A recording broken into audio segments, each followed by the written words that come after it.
my dears, hope you all are doing well. So তোমাদের জন্য ম্যাথের ক্লাস 1 অলরেডি অনেকদিন আগে চ্যানেলে আপলোড করে দিয়েছি। এখন তোমাদের রিকোয়েস্টে ম্যাথের ক্লাস 2 ভিডিও নিয়ে চলে এসেছি। আশা করছি তোমাদের এই ভিডিওটা খুব ভালো লাগবে এবং ভিডিওটা দেখার পর প্লিজ সাবস্ক্রাইব না করে চলে যেও না। Subscription is absolutely free, so don't forget to hit the subscription button. And as usual math ক্লাসটা আমি নেব না, Koyel will be taking your math class. So hope you will enjoy the video শেষে যা যা কোশ্চেন তোমাদের দেওয়া থাকবে সেগুলোর কিন্তু আনসার কমেন্টে জানাতে ভুলো না এবং enjoy the video, but don't forget to subscribe channel. A lots of information coming for you on this channel only. Hello law aspirant, I hope you are doing well. I am Koel Sinha, your mentor on this math session or numerical ability session. আগের ক্লাসে আমরা profit এবং লসের সম্পর্কে কিছু basic concept, formula এবং অঙ্ক করেছিলাম। and today is the second class on profit and loss. আজকের সেশনে আমরা কি কি করব সেগুলো তোমরা একটু দেখে নাও। প্রথমে করব আমরা রিভিশন। আগের ক্লাসে যা করেছি সেটা রিভিশন আজকে আরেকবার তোমাদের জন্য থাকবে। দেন আমরা করব basic formula on profit and loss. তারপর আমরা দেখব problem and solution on profit and loss, short tricks and question of the day. তো রিভিশনে আমরা আগে প্রথমে দেখে নিই রিভিশন আমরা আগের দিন কি কি করেছিলাম এবং প্রফিট লস সম্পর্কে জানতে গেলে আমাদের কি কি জানাটা দরকার। প্রফিট লসের অঙ্কে আমরা প্রথমে প্রফিট বা গেন কি করে পাবো। তো প্রফিট এন্ড গেনের যে বেসিক কনসেপ্ট আমি তোমাদেরকে আগের দিনে বুঝিয়েছিলাম, আর একবার বুঝিয়ে দিচ্ছি। যখন কোনো জিনিস তোমরা পারচেস করবে 100 বা 100 টাকায়, সেই জিনিসটাই যখন তুমি অন্য কাউকে বিক্রি করছো এবং তুমি যদি 100 টাকায় কিনি সেই জিনিসটা 140 এবং 130 এ বিক্রি করো, তার মানে বুঝতে পারছো selling price is higher than the cost price. তার মানে যেখানে selling price is higher than the cost price সেখানে সেটাকে আমরা বলবো প্রফিট হয়েছে 130 টাকায় বা 140 টাকায় বিক্রি করে। তাহলে আমরা প্রফিট বা গেইন কি করে পেলাম? selling price minus cost price when selling price is greater than cost price. Next come to loss. Loss কখন হয়েছে? কোনো জিনিস বিক্রি করে তুমি কি করে ক্যালকুলেট করতে পারবে? ধরো সেই একই জিনিস তুমি যেটা 100 টাকায় কিনেছিলে সেই জিনিসটা তুমি 70 বা 80 টাকায় বিক্রি করছো অন্য কাউকে। তার মানে এইখানে cost price is higher than the selling price. তুমি 100 টাকায় কিনেছিলে সেটাকেই তুমি 70 বা 80 টাকায় বিক্রি করছো, তার মানে এখানে 30 বা 20 টাকার তোমার লস হচ্ছে ওই 70 বা 80 টাকায় বিক্রি করে। তাহলে লস when CP মানে cost price is higher than the selling price. তাই জন্য আমরা যেহেতু কস্ট প্রাইস এখানে বেশি, তাই কস্ট প্রাইস থেকে সেলিং প্রাইস মাইনাস করলে আমরা লস পেয়ে যাবো। একইভাবে এই আমরা যেহেতু প্রফিট জেনে নিয়েছি, এবার দেখবো প্রফিট পার্সেন্টেজ কি করে বার করতে হয়। আমরা প্রফিট লসের অঙ্ক করতে গিয়ে দেখতেই পাবো এরকম কোয়েশ্চেন আসতেই পারে যে কত পার্সেন্ট আমার প্রফিট হয়েছে সেটা পার্সেন্টেজে বের করতে হবে। তো সেই ক্ষেত্রে কি করব, আমরা যখন জেনে নিলাম যে প্রফিট কি করে বার করবো, সেই একই জিনিসই পার্সেন্টেজে কি করে বার করবো সেটা দেখে নিতে হবে। তো আমাদের এখানে যে বেসিক ফর্মুলাটা থাকে সেটা হচ্ছে প্রফিট বাই সিপি। প্রফিটটা কি করে পেলাম আগেই আমরা দেখে নিয়েছি যে এসপি মাইনাস সিপি মানে হচ্ছে প্রফিট। তো আমি সেকেন্ড লাইনে যেটা দিয়েছি প্রফিট বাই সিপি ইন্টু 100 কেন করছি? কারণ এটা পার্সেন্টেজে বলেছে। সিপি আমরা যে নিচে সিপি লিখেছি সেটা কেন লিখেছি? সিপি মানে হচ্ছে কস্ট প্রাইস, মানে যেটা তোমার পারচেজ যে মূল্যের দ্বারা তুমি করেছো, আর এই কস্ট প্রাইস সবসময় কনস্ট্যান্ট থাকে, তাই সিপি সবসময় নিচে থাকে। আর এই সিপির সাপেক্ষেই সেই জিনিসটা আমরা প্রফিট করেছি না লস করেছি সেটা আমরা তুলনা করতে পারি। তাহলে এখানে আমরা প্রফিট পার্সেন্টেজ পেয়ে গেলাম। এই একইভাবে লস পার্সেন্টেজ কি করে পাবো? লস মানে আমরা দেখেছি CP minus SP by CP. CP minus SP মানে হচ্ছে লস, তো সেটা আমি এই লাইনে এক্সপ্লেন করেছি যে লস মাইনাস সিপি ইন্টু 100। আবার দেখো সেম একই জিনিস যে সিপি এখানে নিচে আছে কারণ সিপি কনস্ট্যান্ট, তাই জন্য সিপি সবসময় দু জায়গাতেই নিচে আছে। তাহলে আমরা এখন পর্যন্ত শিখলাম profit and loss. Profit percentage and loss percentage. এবার আমরা শিখবো to find the selling price, মানে সেলিং প্রাইস কোনো জিনিসের আমরা কি করে বের করব যখন আমাদেরকে কস্ট প্রাইস বলে দিয়েছে এবং তার সাপেক্ষে বলে দিয়েছে যে 10% বা 20% প্রফিট হয়েছে বা লস হয়েছে। তো এটা কত মূল্যে বিক্রয় করলে এই 20% প্রফিট বা লস হয়েছে, তার মানে আমাদেরকে এখানে সেলিং প্রাইস বের করতে হবে, ক্যালকুলেট করতে হবে। তো দেখো একটা অঙ্ক দিয়ে দিয়েছি যে a man bought a cycle for ₹2500, for how much should he sell it as to gain 10%? মানে একজন ব্যক্তি যে 2500 টাকায় সাইকেল কিনেছে মানে এখানে বুঝতে পারছি আমাদের এখানে কস্ট প্রাইস দিয়ে দিচ্ছে একটা সাইকেলের, যেটা হচ্ছে ₹2500, আর এই দামে সে কিনেছে এবং এমন একটা প্রাইসে সে বিক্রি করেছে যেটা আমরা জানি না, যেটা হচ্ছে এখানকার কোয়েশ্চেন, মানে সেলিং প্রাইস। তো কোন দামে বিক্রি করার ফলে তার 10% প্রফিট হয়েছে, গেন 10%। তাহলে আমরা প্রফিট জানতে পেরেছি যে এখানে 10% প্রফিট হয়েছে। তো আমি তোমাদেরকে প্রথমে আগে বেসিক কনসেপ্টটা বুঝিয়ে দিচ্ছি, তারপরে ফর্মুলা নিয়ে আলোচনা করব। তাহলে এখানে আমরা দেখতেই পাচ্ছি যে আমাদেরকে এসপি বার করতে হবে। আমি এসপিটা এই সাইডে রাখছি এবং সিপি মানে কস্ট প্রাইসটা এখানে রাখছি। এবার দেখো আমরা যদি প্রথমে এইটার সাথে তুলনা করি, যেখানে দেওয়া হয়েছে যে গেইন 10%, মানে কোনো জিনিস কিনলাম এবং সেটা এমন একটা দামে বিক্রি করলাম যেটা 10% আমার প্রফিট হচ্ছে। তারপর ধরো তুমি একটা কোনো জিনিস কিনেছো যেটা 100 টাকায় এবং সেই জিনিসটা যদি 110 টাকায় বিক্রি করো, তাহলে তোমার হলো না 10% প্রফিট। তাহলে যে জিনিস আমি 100 টাকায় কিনে 110 টাকায় বিক্রি করি, তার মানে সেখানে 10% প্রফিট হয়। তাহলে যে জিনিসের দাম 2500 টাকা, যে জিনিসের দাম 2500 টাকা, সেটা আমি কত দামে বিক্রি করব? আমার কোয়েশ্চেন হচ্ছে এটাই। তো এটা হচ্ছে আমার কোয়েশ্চেন প্যাটার্ন। তো আমি এইভাবে লিখতে পারি,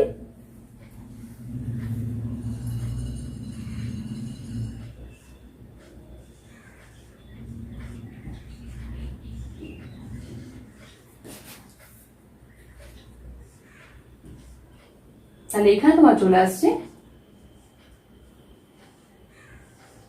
সবাই ক্যালকুলেট করে দেখে করে নাও, এবং এটা হচ্ছে আনসার, এটা হচ্ছে আনসার, আর এটাই হচ্ছে এসপি, এটা হচ্ছে এসপি। তাহলে সেই সাইকেলটা যেটা আমি 2500 টাকায় কিনেছিলাম, সেটা যদি 2750 টাকায় বিক্রি করি, তাহলে কিন্তু আবার 10% প্রফিট আসবে। তাহলে তোমরা বুঝতেই পারলে আমি কি করে এটা বের করলাম। আর এরপরে তোমাদেরকে শেখাচ্ছে রুল অফ ফ্র্যাকশন। এই একই অঙ্ক কিভাবে রুল অফ ফ্র্যাকশনের মাধ্যমে তোমরা করবে। এই অঙ্কটা যদি রুল অফ ফ্র্যাকশনের মাধ্যমে করি, তাহলে প্রথমে বলেছে 10% গেইন হচ্ছে, আর গেইন সবসময় হয় সিপির উপরে। তো যেটাকে আমি যদি 100 ধরি, তাহলে 100-র উপরে 10 টাকা লাভ হচ্ছে, তার মানে 100 প্লাস 10, তার মানে হচ্ছে 110, নিচে 100। এরকম আমরা ফ্র্যাকশন লিখতে পারি, যেখানে আমি দেখছি গেইন হচ্ছে 10%, তার মানে 110/100। এবার দেখবো আমার কত দামে আমি কিনেছিলাম। তো যে জিনিসটা আমি এত দামে কিনেছিলাম, তাহলে এটা বিক্রয় মূল্য কত হবে? তাহলে এখানেও আমরা ক্যালকুলেট করে পাচ্ছি,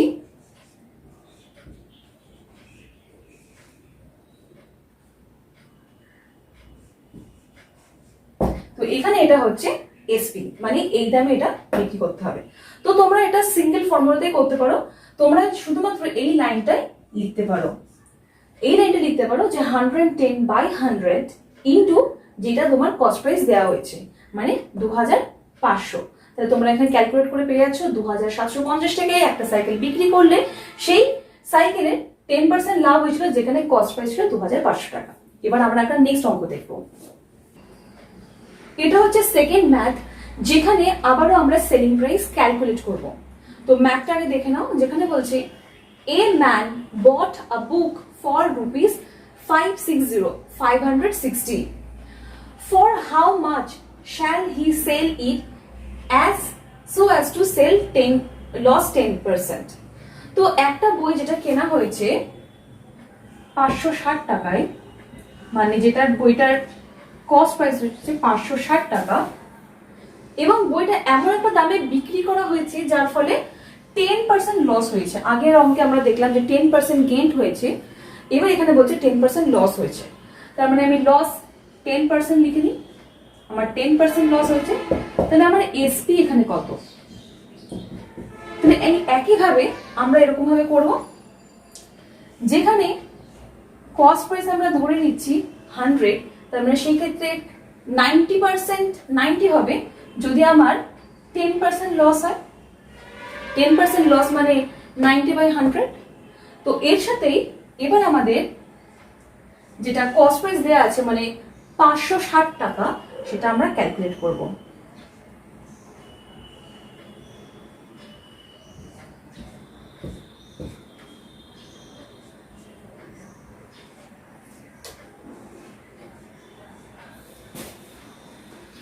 $504 টাকা, যেটা হচ্ছে সেলিং প্রাইস।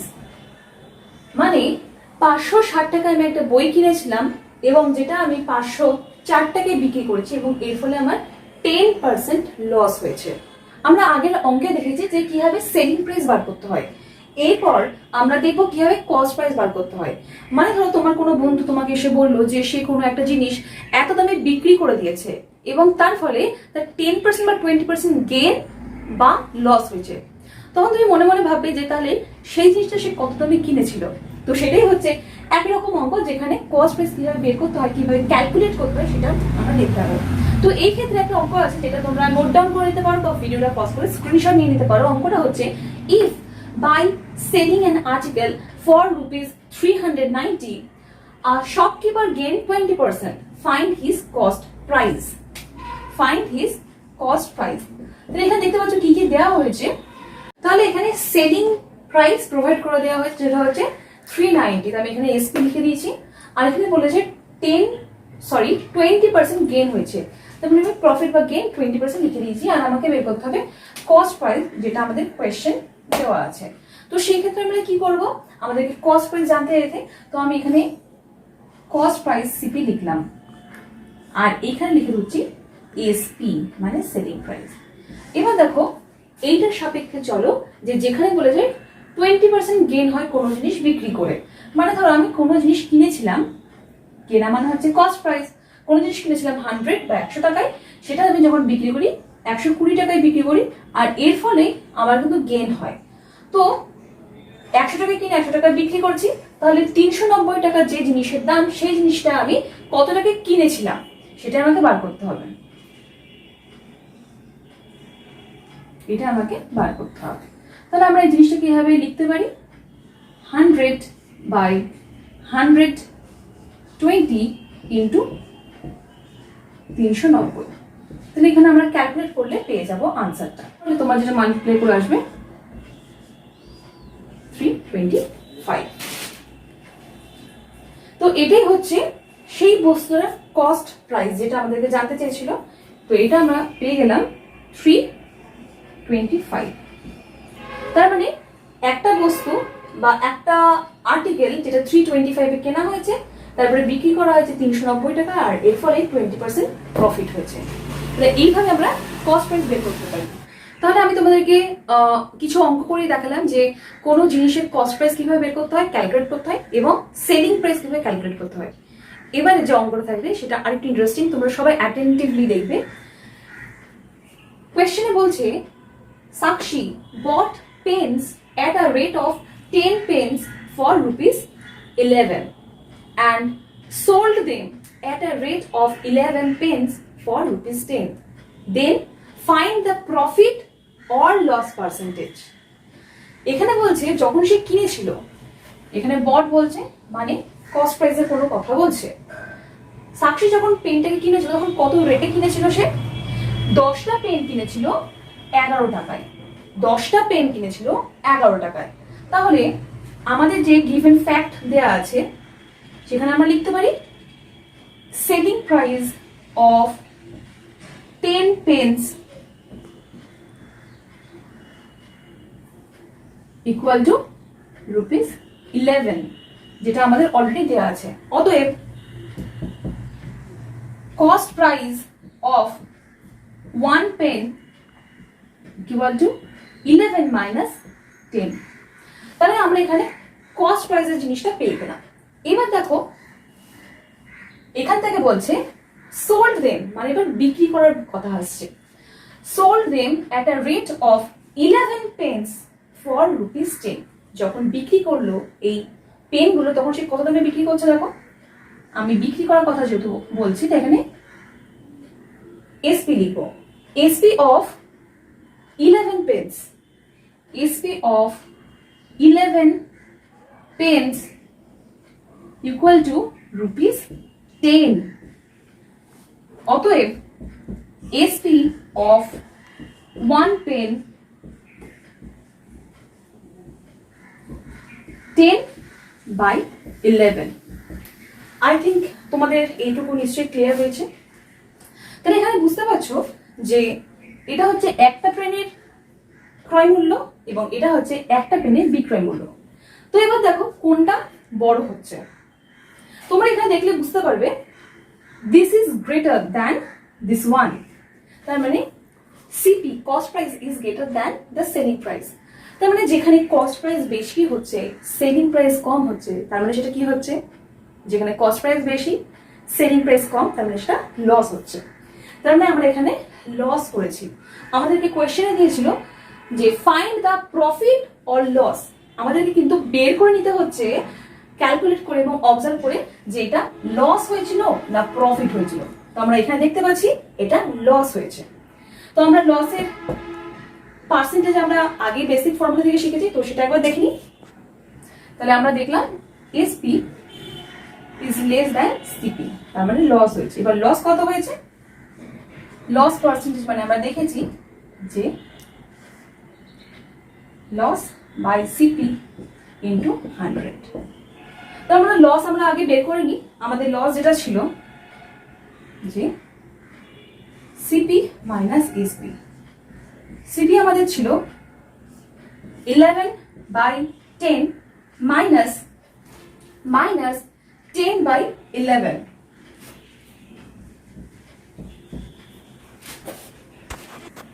তাহলে তোমরা একটু নিজেরা ক্যালকুলেট করে বের করে নিতে পারবে এখানে কত হচ্ছে।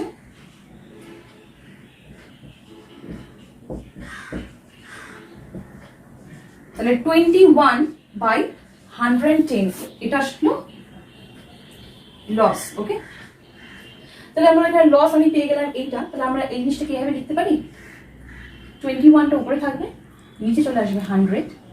আর কস্ট প্রাইস কত, কস্ট প্রাইস হচ্ছে 11/10। তো আমরা জিনিসটাকে এইভাবে রিপ্রেজেন্ট করবো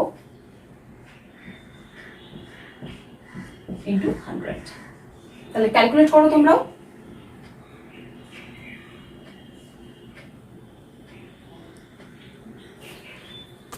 জিনিসটা ক্যালকুলেট করে নাও। তাহলে উপরে থাকছে আমার 21 আর এখানে 10 and 10, তাহলে কত হচ্ছে, এটা হচ্ছে, আর নিচে কত থাকছে 11 মাল্টিপ্লাইড উইথ 11, দ্যাট ইজ 121। এটাকে আমরা আবার পূর্ণ নিয়ে আসতে পারি। তাহলে হবে 17 পূর্ণ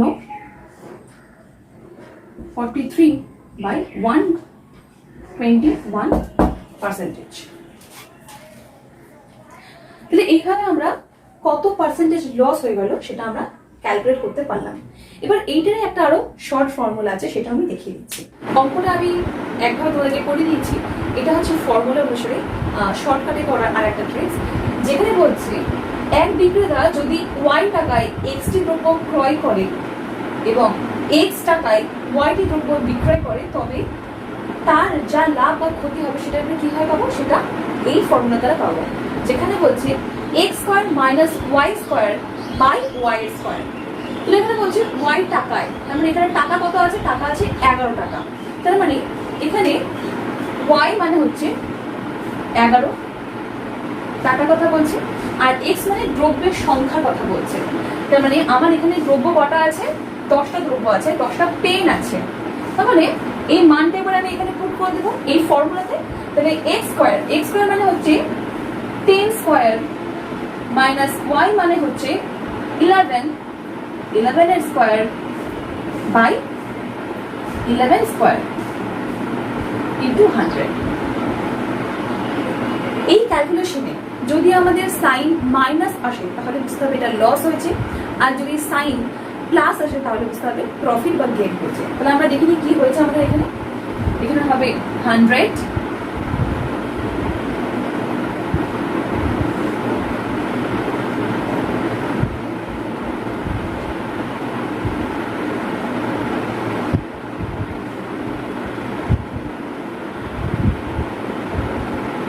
তাহলে তোমরা এখানে দেখতে পাচ্ছ এখানে সাইন যেটা হলো সেটা হলো মাইনাস, আর মাইনাস মানে হচ্ছে লস, তার মানে এখানে লস হয়েছে।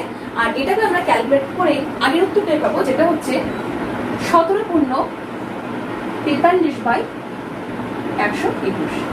তো এখানে আমাদের কিন্তু লস হয়েছে।